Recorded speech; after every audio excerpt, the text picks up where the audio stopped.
Sino po naniniwala isang araw, alaala na lang ang payo ng mga magulang mo sa'yo?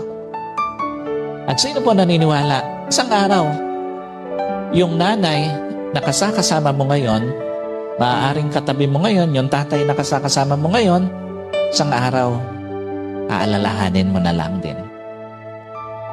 Hindi kayo forever na magkasama. Kaya nga, lahat ng magulang hanggat kasama pa yung anak, gagawin ng lahat. Ipapayo lahat ng mabuti, paaalalahanan ng anak kasi alam niya, isang araw, iiwan niya yung kanyang mga anak.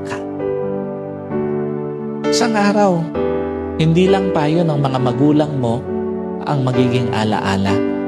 Kahit magulang mo isang araw, magiging alaala na lang sa buhay mo. Kaya nga napakapalad mo kung may magulang ka pa ngayon na kasama, may magulang ka pa ngayon na nagpapayo sa'yo, may magulang ka pa na nagpapaalala sa'yo. Kasi one day, wala na yan sa tabi mo. Yung mga payo niya, alaala na lang din sa buhay mo.